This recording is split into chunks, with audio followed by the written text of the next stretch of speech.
Hello and welcome back guys. मेरा नाम है राज, नाम तो सुना ही होगा। आज की इस वीडियो में बात करने जा रहे हैं इन्वेस्टिंग स्ट्रेटजी के बारे में कि आप कैसे इन्वेस्ट कर सकते हो अपना पैसा।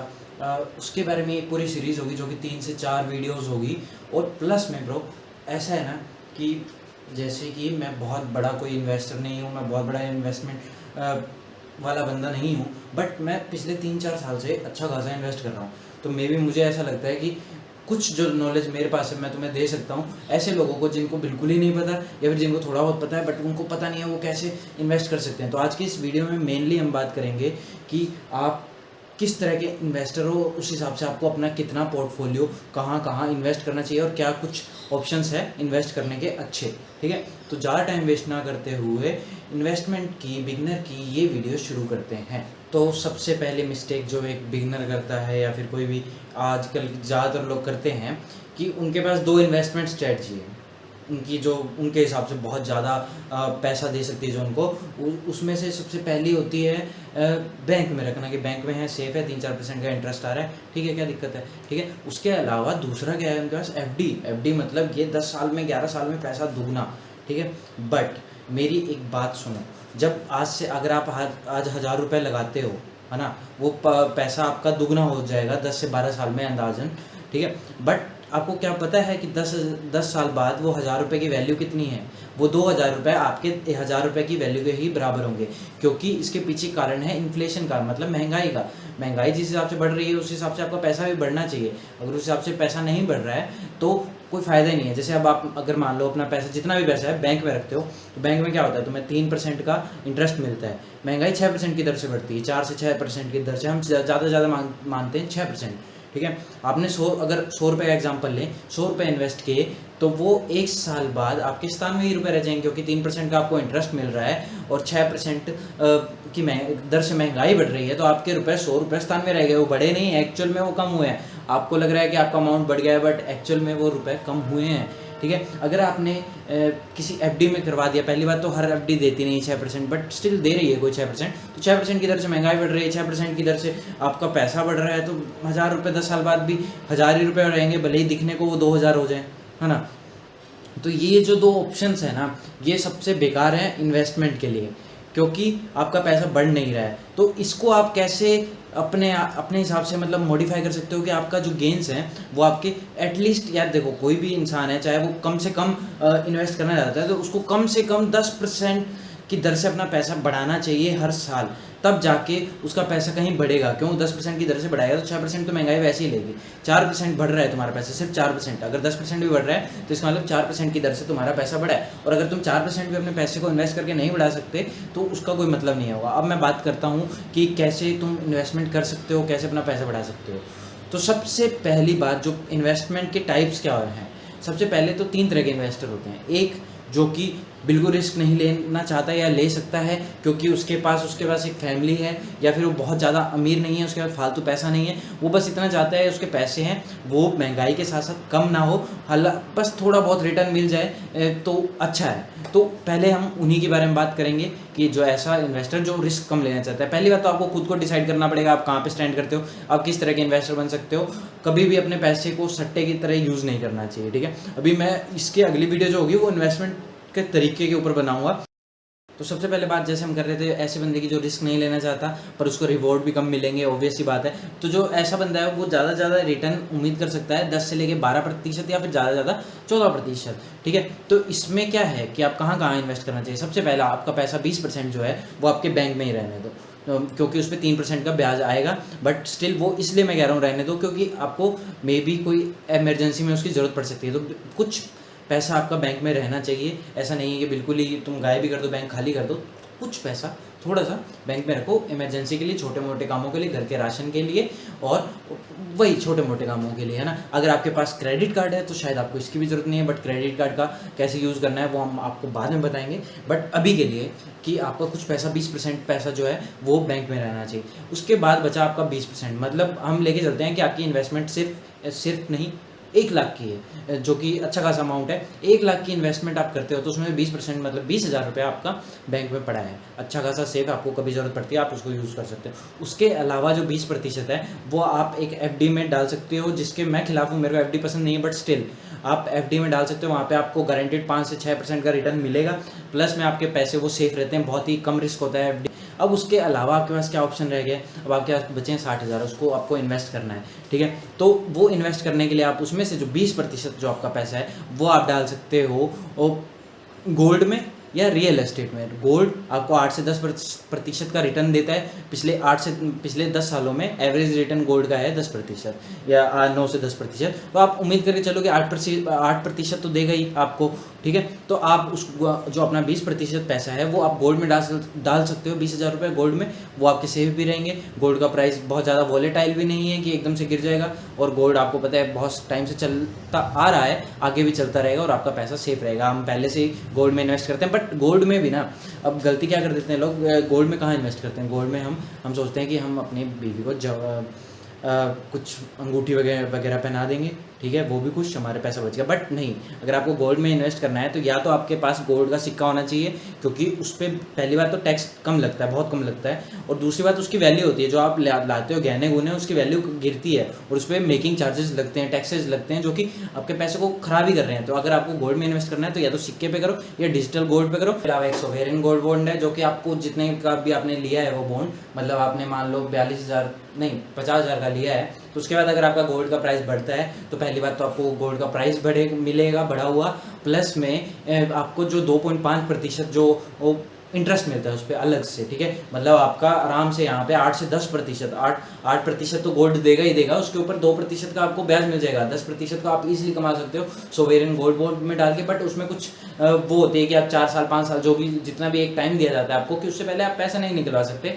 इसलिए मेरे को सोवेरियन गोल्ड में मैंने आज तक इन्वेस्ट नहीं किया, क्योंकि मेरे लिए गोल्ड एक ऐसा है कि हाँ ठीक है इन्वेस्ट कर रखा है, बट जरूरत पड़ने पर उसको बेच के काम भी आएगा वो, ठीक है। तो उस हिसाब से इन्वेस्ट किया मैंने, अगर गोल्ड में किया भी है तो। पर सोवेरियन गोल्ड बॉन्ड में आप बेच नहीं सकते, अगर आप बेचने जाओगे तो वो बहुत कम रेट में बिकेगा, बट वो आपके ऊपर है, अगर आपके पास इतने पैसे हैं कि आप 5-6 साल 10 साल के लिए भूल सकते हो, तो सोवेरियन गोल्ड बॉन्ड सबसे बेस्ट है। उसके अलावा अब बात आती है, ये आपने 60,000 जो आपके रुपए हैं ये बिल्कुल रिस्क फ्री हैं, बिल्कुल रिस्क फ्री, आपका कोई मतलब इसमें ना बहुत ही अगर आप 100% मानो तो उसमें से 90% चांस है आपका पैसा कहीं नहीं जाएगा। 10% है कि कोई मंदी आ गई, आर्थिक मंदी, गोल्ड का प्राइस खराब हो गया, वो सब ठीक है, बट उसमें भी आपका यही है कि वो कभी ना कभी बढ़ जाएगा। आज गिरा है, 1 साल बाद 2 साल बाद दोबारा बढ़ जाएगा, तो ये पैसे आपके एकदम सेफ है। इसमें इसको इन्वेस्ट कर दिया, आपको कुछ भी नुकसान नहीं है। बट इसका अगर इंटरेस्ट देखा जाए तो अराउंड आप 6 से 7% सारा मिला के एवरेज निकाल के इस पे आप रिटर्न कमा लोगे। बट अब आगे चलते हैं, अब यहाँ से इतना आपका सेफ है, 60% मनी जो है आपका बिल्कुल सेफ है, ठीक है। अब बचता है 40%। अब ये 40% पे हम रिस्क ले सकते हैं। तो सबसे पहली बात, जो 40% आपको कहाँ इन्वेस्ट करने चाहिए, उसमें से 20% जो आपका पैसा है वो आपका म्यूचुअल फंड में जाना चाहिए। म्यूचुअल फंड में क्या होता है कि वो वहाँ पे आपको दिमाग नहीं लगाना पड़ता है। जो पहले से स्टॉक मार्केट में होते हैं लोग, वो पहले से आपका पैसा इन्वेस्ट करेंगे, आपके पैसे को मैनेज करेंगे और वो बढ़ाएंगे। म्यूचुअल फंड में आराम से 10 से 15% रिटर्न मिल जाते हैं, और 10-15% रिटर्न मतलब ज़्यादातर अच्छा। अगर आप एक म्यूचुअल फंड सिलेक्ट करते हो, जिसके लिए बहुत सारी टिप्स एंड ट्रिक्स हैं, बट अगर आप एक अच्छा सिलेक्ट करते हो, आप इजीली 13-14-15% हर साल कमाओगे इंटरेस्ट, और वो जो 20,000 रुपये हैं वो आपके अच्छे से बढ़ेंगे। तो ये एवरेज आउट करने के लिए सही है। म्यूचुअल फंड बहुत ही सेफ ऑप्शन है। रिस्क है, बट रिस्क हर चीज़ में है। अब मतलब कुछ रिस्क तो होगा ना, बट एक चीज़ मेरी बात ध्यान रख लो कि कभी भी स्टॉक मार्केट में भी आज क्रैश हो सकता है, हो सकता है, बट स्टॉक मार्केट ज़िंदगी भर क्रैश नहीं रहेगा। अगर आज भी गिरता है तो आज से 10 साल बाद वो बहुत ही अच्छी ऊंचाइयां छुएगा। बियर मार्केट आता है, बट आप इन्वेस्टर हो, आपको बियर मार्केट से डरना नहीं है। इनफैक्ट आपको कुछ और पैसा लगाना है, बियर मार्केट पैसा कमाने के लिए होता है। मे भी अभी बहुत सारे लोग बैठे हुए हैं कि हाँ भाई स्टॉक मार्केट क्रैश होगा। मैं आपको बता दूँ, लोग 2017 से वेट कर रहे हैं स्टॉक मार्केट क्रैश होगा, अभी तक नहीं हुआ है। बीच में एक बार वो जो कोविड की वजह से थोड़ा गिरा था, उसमें भी वापस चला गया, ठीक है। अभी तक क्रैश नहीं हुआ है स्टॉक मार्केट, और मे भी शायद आगे आने वाले में 2 सालों में भी ना हो, या फिर हो सकता है कल ही हो जाए। तो अपना पैसा कुछ इस हिसाब से रखना है कि आप थोड़ा बहुत बचा लेना क्रैश के लिए, और थोड़ा बहुत अभी इन्वेस्ट कर दो। अभी इन्वेस्ट करना सही रहेगा ज़्यादा, ठीक है। तो म्यूचुअल फंड में आपका 20% पैसा जाना चाहिए, जिसपे आपको 12, 13, 14, 15% रिटर्न मिल जाएगा। उसके अलावा जो आपका 20% है, उसमें से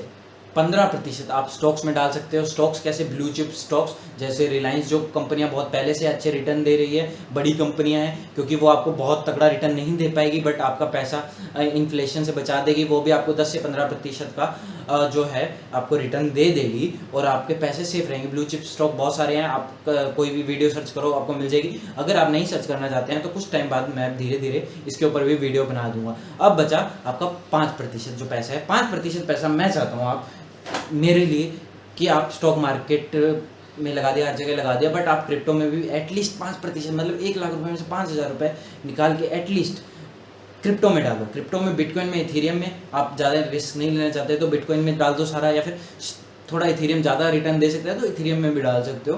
अब वहाँ पे क्या होगा कि अगर मान लो इनमें से कोई एक जगह मंदी आती भी है तो ये जो क्रिप्टो है ना, ये 5%, मैं इतना मानता हूँ कि अगर आपने 5% इन्वेस्ट किया है और 15% स्टॉक मार्केट में है किया है तो क्रिप्टो की इतनी जो है स्ट्रेंथ है कि वो 5% शायद आज से 5 साल बाद आपके जो 15% आपने इन्वेस्ट किया है उससे कहीं ज़्यादा वैल्यू में हो सकता है। इसलिए क्रिप्टो में देखो, क्रिप्टो में सिंपल सी बात है ये कि 5,000 जो ये हैं आपके, ये डूब सकते हैं। ज़रूर हो सकता है ऐसा कि वो पैसे डूब जाएंगे, बट वो 5,000 डूबेंगे, आपके 5,000 रुपये गए, जीरो हो गया मान लो क्रिप्टो, जो कि नहीं हो सकता, मेरे हिसाब से नहीं होगा कभी भी, बहुत लोगों के हिसाब से नहीं होगा, बट मान लो हो गए। बट यहाँ पे एक चीज़ सोचो कि वो 5,000 जो हैं वो आपके आगे चल के 50,000, 1 लाख, 5 लाख भी बन सकते हैं अगर क्रिप्टो में आपने इन्वेस्ट कर रखा है। तो क्रिप्टो में 5% डालने में आपका बहुत अच्छा रिटर्न मिल सकता है आपको, ठीक है। तो ये होगी ऐसे लोगों के लिए जो बिल्कुल रिस्क नहीं ले सकते। अब नेक्स्ट आता है जो इंसान रिस्क ले सकते हैं उनके लिए। तो उनके लिए सबसे पहला चीज़ क्या है? सबसे पहले आपको भी अपना 20% पैसा, एटलीस्ट कुछ पैसा बैंक में रखना चाहिए। कुछ मतलब 20% तो रखना ही चाहिए, क्योंकि आपको कोई भी काम पड़ सकता है, कभी भी कोई ज़रूरत पड़ सकती है। तो 20% पैसा अपना बैंक में रखिए, ठीक है। वो सेफ रहेगा, कभी भी काम पड़ेगा आपको यूज़ कर सकते हो उसको, ठीक है। अब बचा आपके पास 80%। अब यहाँ पे हम एक जो चीज़ है वो हटा देते हैं मेरे हिसाब से। अगर आप चाहो तो कर सकते हो, बट मेरे हिसाब से इसको हटा दो।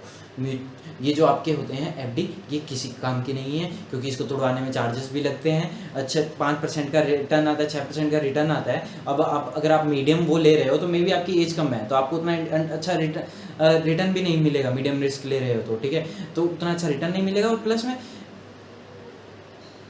क्या ज़रूरत है जब हमारे पास गोल्ड जैसी चीज़ पड़ी है जो 8% का रिटर्न दे सकता है, जब हमारे पास रियल एस्टेट पड़ा है जो हमें 8 से 10% का रिटर्न दे सकता है, प्लस में कैश फ्लो दे सकता है, तो ज़रूरत ही क्या है। मेरे हिसाब से अगर आप कम रिस्क ले सकते हो, मतलब मीडियम रिस्क ले सकते हो, तो आपको जो पैसा है वो जाना चाहिए गोल्ड में, रियल एस्टेट में, क्योंकि वो बहुत ही कम रिस्क वाली जगह है और वहाँ पे आपको अच्छे खासे रिटर्न मिल सकते हैं 8 से 10%, प्लस में जो कैश फ्लो मिलेगा वो अलग। जो बाकी रुपया बचा है उसमें से 20% आप म्यूचुअल फंड में डालो, आप म्यूचुअल फंड में डाल दो, और जो 20% है वो आप डालो स्टॉक्स में, ब्लू चिप स्टॉक्स में डाल सकते हो। अगर चाहो तो थोड़ा बहुत पैसा थोड़े रिस्क लेके किसी ऐसे स्टॉक में डाल सकते हो जिसके फंडामेंटल वैल्यू बहुत अच्छी है बट वो अभी बड़ा नहीं हुआ है, और मे बी आपको लगता है, आपके रिसर्च के हिसाब से आपको लगता है कि बढ़ सकता है, तो ऐसे स्टॉक में भी थोड़ा बहुत पैसा डाल सकते हो। और उसके अलावा जो 10% पैसा है यहाँ पे मैं चाहता हूँ कि आप उसको स्टॉक में डालो, क्योंकि क्रिप्टो में डालो, क्योंकि जैसा कि मैं क्रिप्टो में बहुत अच्छा बिलीव करता हूँ। मैं जानता हूँ कि क्रिप्टो आने वाले 10 साल में बहुत बड़ी चीज़ हो सकता है। जैसे कि आज के टाइम पे इंटरनेट है, वैसे ही आगे चल के क्रिप्टो करेंसी बहुत ही तगड़ी चीज़ हो सकती है। तो थोड़ा पैसा डालने में कुछ नहीं जाता। यहाँ पे जो मीडियम इन्वेस्टर है वो कितना रिटर्न एक्सपेक्ट कर सकता है? वो अराउंड 15 से 20% रिटर्न ले सकता है अगर वो अच्छे से इन्वेस्ट करे अपना पैसा, क्रिप्टो में भी डाले, स्टॉक्स में भी डाले, म्यूचुअल फंड में भी डाले, तो 15 से 20% आ सकता है, और जो कि बहुत ज़्यादा है। 15-20% नहीं तो भी आप 15% एटलीस्ट कमा लोगे, अच्छा है ना। एक ऐसे मतलब आपका पैसा अगर 15% की दर से बढ़ रहा है, मतलब 115 रुपये हो रहा है हर साल बाद, 115, 100 का 115 का फिर 15%, ऐसे कंपाउंडिंग काम करती है। अभी मैं आपको कंपाउंडिंग के बारे में भी सिखाऊंगा अगली वीडियो में, आप शौक हो जाओगे कंपाउंडिंग ऐसे काम करती है। यार मैं भी सबको पता है, बट स्टिल मेरा फर्ज बनता है तो मैं समझाऊंगा अपने तरीके से। अब बात करते हैं ऐसे आदमी की, हाई रिस्क हाई रिवॉर्ड। बहुत ज़्यादा रिस्क होगा, बहुत ज़्यादा रिवॉर्ड होगा। यहाँ पे आपके रिटर्न जो है 25%, 30%, 40% भी हो सकते हैं। और मैं आपको बता दूं, वॉरेन बफेट ने अपने पूरे लाइफ टाइम में 30% के आसपास एवरेज रिटर्न कमाया, और इस हिसाब से वो इतने ज़्यादा अमीर बने हैं, ठीक है। तो अगर आप 20% से लेके 30% तक रिटर्न कमा रहे हो तो आप बहुत ही अच्छा अगर आप 20% से लेकर 30% तक रिटर्न कमा सकते हो या 35% कमा सकते हो तो आप बहुत ही अच्छा आगे जाओगे। तो ऐसे आदमी जो रिस्क ले सकते हैं, जैसे मैं रिस्क ले सकता हूँ, मेरे पास लूज़ करने को कुछ नहीं है। अगर मेरे पास 1 लाख रुपए हैं तो मैं उसे 1 लाख रुपए के पीछे उसको बचाने के चक्कर में नहीं रहूँगा, क्योंकि मेरे को पता है वो 1 लाख रुपए मेरे को कुछ नहीं देने वाले। बट अगर मैं उसको क्रिप्टो में इन्वेस्ट कर देता हूँ, स्टॉक में इन्वेस्ट कर सकता हूँ, तो वो 1 लाख आगे चल के 10 लाख हो सकता है। चांसेस हैं, मुश्किल है, थोड़ा दिमाग लगेगा, बट हो सकते हैं, बहुत लोगों ने किए हैं। ठीक है, तो मैं अपने आप को ऐसा इन्वेस्टर मानता हूँ जो हाई रिस्क है। बट अभी मेरी स्ट्रेटजी क्या है कि मेरा जो ज़्यादातर पैसा है मैंने गोल्ड में डाल रखे हैं। बट वो मेरी अलग स्ट्रेटजी है। वो इसलिए है कि कहीं ना कहीं मेरे को भी लगता है कि स्टॉक मार्केट क्रैश हो सकता है। बट अगर वो क्रैश होगा तो वो जो गोल्ड वाला पैसा है वो निकाल के मैं स्टॉक मार्केट में डाल दूंगा, खत्म बात। बट अभी मैं आपको बताता हूँ, एक जैसे अभी आपके पास उतनी नॉलेज नहीं है तो आपको किस हिसाब से अपना जो रिस्क मैनेजमेंट करना चाहिए और हाई रिस्क वाले को कैसे हाई रिवॉर्ड मिल सकता है। तो आपका सबसे पहली बात सेम चीज़, 20% पैसा आपके बैंक अकाउंट में होना चाहिए।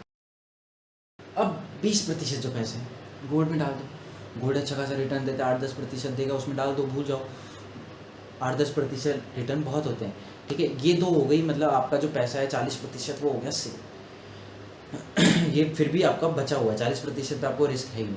ठीक है, अब यहाँ पे आपको रिस्क लेना है तो म्यूचुअल फंड में आपका 30% पैसा जो है आप म्यूचुअल फंड में डाल दो, वो अपने आप मैनेज करेंगे। या फिर आप 25% इसको आप अपने हिसाब से, आपको जो अच्छा लगता है उसमें ऊपर नीचे कर सकते हो। मेरा सिंपल सा फॉर्मूला ये है कि 20% स्टॉक में, 20% म्यूचुअल फंड में और 20% ही अपना क्रिप्टो में। क्योंकि आपकी टोटल इन्वेस्टमेंट 1 लाख है, उसमें से सिर्फ आप 20,000 रुपये पर रिस्क ले रहे हो। 20,000 आपके 2 लाख भी बन सकते हैं, 20 लाख भी बन सकते हैं और ज़्यादा भी बन सकते हैं, कम भी हो सकते हैं, 0 भी हो सकते हैं, जो कि है, प्रोबेबिलिटी है, सिंपल सी बात है। बट आप ये जो 20,000 रुपये हैं ये आपका फ्यूचर नहीं बना पाएंगे। या फिर जो भी आपकी छोटी सी एक वैल्यू आप डाल रहे हो आपका फ्यूचर नहीं बना पाएंगे। 20,000 में आप अमीर नहीं होने वाले, ना गरीब होने वाले हो।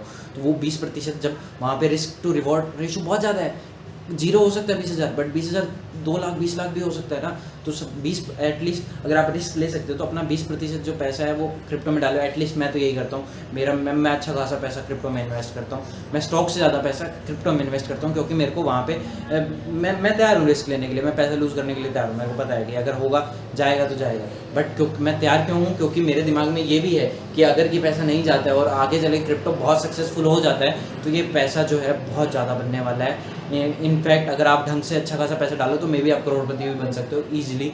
और जैसे कि ये हाई रिस्क वाला जो है, यहाँ पे आप 25 से 30% रिटर्न अच्छे खासे कमा सकते हो। एक बार दोबारा रिपीट कर देता हूँ, थोड़ा घालमेल हो गया है। ठीक है, तो सबसे पहला बैंक में 20%, गोल्ड में 20%, 20% आपका म्यूचुअल फंड में, 20% आपका स्टॉक्स में और 20% क्रिप्टो में आपको इन्वेस्ट करना है। मेरे हिसाब से आप इसको चेंज कर सकते हो। और उसके बाद यहाँ पे आपको 25 से 20 से लेकर 30% तक रिटर्न आप देख सकते हो आराम से, अगर आप थोड़ा सा दिमाग लगा करते हो, फालतू स्ट्रेटजी नहीं अपनाते, ज़बरदस्ती का रिस्क नहीं लेते, कैलकुलेटेड रिस्क लेते हो, तो 20 से 25% आप साल का या फिर 30% भी साल का आप इजीली कमाओगे। और आप आगे आने वाले टाइम में आराम से, अगर आप ऐसे ही चलते रहते हो, कुछ पैसा इन्वेस्ट करते रहते हो, करोड़पति बनना कोई बहुत बड़ी बात नहीं है, आराम से बनोगे। मेरे को पता है आज से आने वाले 5-6 सालों में मैं 5-6 साल नहीं तो 10 सालों में मैं करोड़पति हूँ, मुझे पता है। तुम भी होगे अगर अच्छे से इन्वेस्ट करते हो, थोड़ा कमाते हो, थोड़ा इन्वेस्ट करते हो। इन्वेस्टमेंट बहुत ज़रूरी है। अब मैंने इतना सारा बता दिया तुमको कैसे इन्वेस्ट कर सकते हो। अब इसके बाद अगली वीडियो जो आएगी वो आएगी कि इन्वेस्टिंग की स्ट्रेटजी क्या होनी चाहिए, क्रिप्टो में, स्टॉक मार्केट में, म्यूचुअल फंड में और गोल्ड में। गोल्ड में कोई स्ट्रेटजी की जरूरत नहीं है, डालते हुए पैसा, बट स्टिल कुछ तरीके हैं जिससे आप अच्छा प्रॉफिट कमा सकते हो। तो इस हिसाब से अपना पैसा आप डबल ट्रिपल भी कर सकते हो, 4 गुना 5 गुना कर सकते हो, 0 भी कर सकते हो अगर आपके पास नॉलेज नहीं है। ये भी रिस्क है, ठीक है, 0 भी कर सकते हो अगर आप ज़बरदस्ती रिस्क ले रहे हो। पर high risk high reward, simple सी बात है। मैं तो हाई रिस्क हाई रिवॉर्ड वाली प्रोफाइल कैटेगरी में आता हूँ। आप मेरे को बताओ आप कौन सी कैटेगरी में आते हो, आप क्या अपना जो भी है। और जो पहली कैटेगरी थी उसके हिसाब से, मतलब जो पहली कैटेगरी थी उसमें मैंने ज़्यादातर ऐसे लोगों को रखा है जो 40 से ऊपर है, जिनके पास बाल बच्चे हैं और जो नौकरी करते हैं, नॉर्मल बिजनेस नहीं है। दूसरी कैटेगरी है उसमें मैं उनको रखता हूँ जो आज 30 से 40 साल के हैं, जिनके पास बाल बच्चे भी हैं बट उतना रिस्क नहीं है, उनको अपनी रिटायरमेंट की प्लानिंग नहीं करनी है अभी, तो उसमें रखा है। ठीक है, मतलब रिटायरमेंट की प्लानिंग करनी बट अभी दूर है, वो अच्छा खासा, वो थोड़ा ज़्यादा रिस्क ले सकते हैं। और जो पहली कैटेगरी उसमें वो लोग हैं 18 से लेकर 30 साल तक, रिस्क लो यार, तुम्हारे बाल बच्चे नहीं है, तुम्हें बीवी नहीं है, कुछ नहीं है, तुम बनना है, रिस्क लेना पड़ेगा, थोड़ा बहुत रिस्क लेना पड़ेगा। तो आज की वीडियो में इतना ही, उम्मीद करता हूँ तुम्हें ये वीडियो पसंद आई होगी। थोड़ा सा लास्ट में मैं थोड़ा ट्रैक से हट के ज्ञान देने लग गया, बट ठीक है, ज्ञान भी ज़रूरी है। तो आज की वीडियो में इतना ही। बाय बाय, शब्बा कर, जय Hind, have a good day.